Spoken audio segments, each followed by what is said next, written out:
ಇವತ್ತಿನ ದಿನ ನಾವು ರಾಜ್ಯದ ಬೋಧಕ ಸಿಬ್ಬಂದಿ ಕೊರತೆ ಅಂದರೆ ರಾಜ್ಯದ ಬಹುತೇಕ ವಿಶ್ವವಿದ್ಯಾಲಯಗಳಲ್ಲಿ ಅಗತ್ಯ ಬೋಧಕರು ಅನುದಾನಕ್ಕೂ ಬರ ಆಗಿದೆ.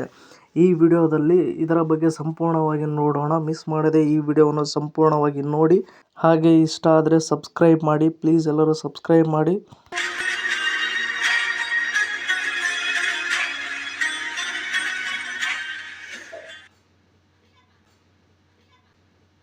ರಾಜ್ಯದ ವಿಶ್ವವಿದ್ಯಾಲಯಗಳಲ್ಲಿ ಬೋಧಕ ಹಾಗೂ ಬೋಧಕೇತರ ಸಿಬ್ಬಂದಿಯ ತೀವ್ರ ಕೊರತೆ ಉಂಟಾಗಿದ್ದು, ಬಹುತೇಕ ಅತಿಥಿ ಉಪನ್ಯಾಸಕರ ಮೇಲೆ ಅವಲಂಬಿತವಾಗಿದೆ ಕಾರ್ಯನಿರ್ವಹಿಸಬೇಕಾದ ಸ್ಥಿತಿ ಉದ್ಭವಿಸಿದೆ. ಹಳೆಯ ವಿಶ್ವವಿದ್ಯಾಲಯಗಳು ತೀವ್ರ ಅಧ್ಯಾಪಕರ ಕೊರತೆ ಎದುರಿಸುತ್ತಿದ್ದರೆ, ಹೊಸದಾಗಿ ಸ್ಥಾಪಿತವಾದ ವಿಶ್ವವಿದ್ಯಾಲಯಗಳು ಪರ್ಯಾಪ್ತ ಬೋಧಕರು ಅಥವಾ ಸರ್ಕಾರಿ ಅನುದಾನವಿಲ್ಲದೆ ಕಾರ್ಯನಿರ್ವಹಿಸುತ್ತಿವೆ.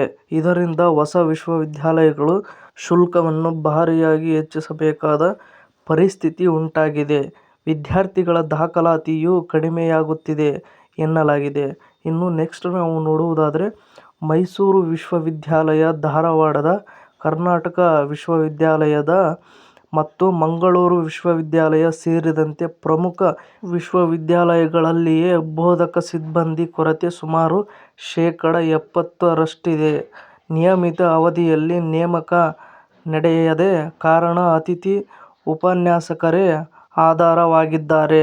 ಜೊತೆಗೆ ರಾಜ್ಯದ 32 ವಿಶ್ವವಿದ್ಯಾಲಯಗಳ ಪೈಕಿ 5 ವಿಶ್ವವಿದ್ಯಾಲಯಗಳಿಗೆ ಪೂರ್ಣಾವಧಿಯ ಕುಲಪತಿಗಳು ಇಲ್ಲ ಎಂಬ ಮಾಹಿತಿಯನ್ನು ಸ್ವತಃ ಉನ್ನತ ಶಿಕ್ಷಣ ಸಚಿವ ಡಾ. ಎಂ. ಸಿ. ಸುಧಾಕರ್ ಅವರೇ ಬೆಳಗಾವಿಯಲ್ಲಿ ನಡೆಯುತ್ತಿರುವ ಚಳಿಗಾಲದ ಅಧಿವೇಶನದಲ್ಲಿ ಬಹಿರಂಗಪಡಿಸಿರುವುದು ರಾಜ್ಯದ ವಿಶ್ವವಿದ್ಯಾಲಯಗಳ ಸ್ಥಿತಿ ತೆರೆದಿಟ್ಟಿದೆ. ಇನ್ನು ನಾವು ನೆಕ್ಸ್ಟ್ ನೋಡುವುದಾದರೆ, ರಾಜ್ಯದಲ್ಲಿ ಈ ಹಿಂದೆ ಆಡಳಿತ ನಡೆಸಿದ್ದ ಬಿಜೆಪಿ ನೇತೃತ್ವದ ಸರ್ಕಾರದ ಅವಧಿಯಲ್ಲಿ ಜಿಲ್ಲೆಗೊಂದು ವಿಶ್ವವಿದ್ಯಾಲಯ ಎಂಬ ನೀತಿಯನ್ನು ಜಾರಿಗೆ ತರಲಾಗಿತ್ತು. ಆ ವೇಳೆ ನೂತನವಾಗಿ ಸ್ಥಾಪಿಸಿದ್ದ 10 ವಿಶ್ವವಿದ್ಯಾಲಯಗಳ ಪೈಕಿ ಬಹುತೇಕ ಯೂನಿವರ್ಸಿಟಿಗಳನ್ನು ಮತ್ತೆ ಅವುಗಳ ಪೋಷಕ ವಿಶ್ವವಿದ್ಯಾಲಯಗಳೊಂದಿಗೆ ವಿಲೀನಗೊಳಿಸಲು ಸರ್ಕಾರ ಮುಂದಾಗಿದೆ. ಹೊಸ ವಿಶ್ವವಿದ್ಯಾಲಯಗಳು ಸ್ಥಾಪಿಸಿದ ಬಳಿಕ ಸರ್ಕಾರ ಅನುದಾನ ನೀಡುವುದನ್ನು ನಿಲ್ಲಿಸಿದೆ. ಪರಿಣಾಮ ಅವು ಸ್ವಂತವಾಗಿ ಖರ್ಚುಗಳನ್ನು ನಿರ್ವಹಿಸಬೇಕಾದ ಸ್ಥಿತಿ ಉಂಟಾಗಿದೆ.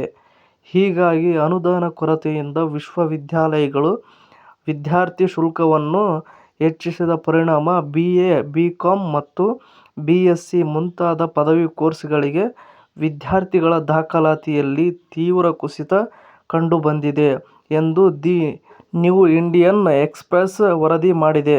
ಅಂದರೆ ಅನುದಾನದ ಕೊರತೆಯಿಂದ ವಿಶ್ವವಿದ್ಯಾಲಯಗಳು ವಿದ್ಯಾರ್ಥಿ ಶುಲ್ಕವನ್ನು ಹೆಚ್ಚಿಸಿದ ಪರಿಣಾಮದಿಂದ BA, BCom ಮತ್ತು BSc ಮುಂತಾದ ಪದವಿ ಕೋರ್ಸ್ಗಳಿಗೆ ವಿದ್ಯಾರ್ಥಿಗಳ ದಾಖಲಾತಿಯಲ್ಲಿ ತೀವ್ರ ಕುಸಿತವನ್ನು ಕಂಡುಬಂದಿದೆ ಎಂದು ದಿ ನ್ಯೂ ಇಂಡಿಯನ್ ಎಕ್ಸ್‌ಪ್ರೆಸ್ ವರದಿಯನ್ನು ಮಾಡಿದೆ. ಇದರ ಬಗ್ಗೆ ಇಂಡಿಯನ್ ಎಕ್ಸ್‌ಪ್ರೆಸ್ ವರದಿ ಮಾಡಿದೆ. ಇನ್ನು ಇದೇ ತರಹದ ಮತ್ತಷ್ಟು ಸುದ್ದಿಗಳನ್ನು ಓದಲು ನಿಮ್ಮ ಜಾಬ್ಸ್ ಆ್ಯಂಡ್ ಎಜುಕೇಷನ್ ಅಪ್ಡೇಟ್ ಚಾನಲ್ಗೆ ಸಬ್ಸ್ಕ್ರೈಬ್ ಆಗಿ. ಈ ವಿಡಿಯೋ ನೋಡುತ್ತಿರುವವರು ಇನ್ನೂ ಯಾರ್ಯಾರು ಸಬ್ಸ್ಕ್ರೈಬ್ ಆಗಿಲ್ವೋ ಪ್ಲೀಸ್ ಎಲ್ಲರೂ ಸಬ್ಸ್ಕ್ರೈಬ್ ಆಗಿ. ನಿಮ್ಮ ಜಾಬ್ಸ್ ಆ್ಯಂಡ್ ಎಜುಕೇಷನ್ ಅಪ್ಡೇಟ್ ಚಾನಲ್ಗೆ ಸಪೋರ್ಟ್ ಮಾಡಿ. Thank you for watching friends. ಎಲ್ರಿಗೂ ಧನ್ಯವಾದಗಳು. ಪ್ಲೀಸ್ ಎಲ್ಲರೂ ಸಬ್ಸ್ಕ್ರೈಬ್ ಮಾಡಿ.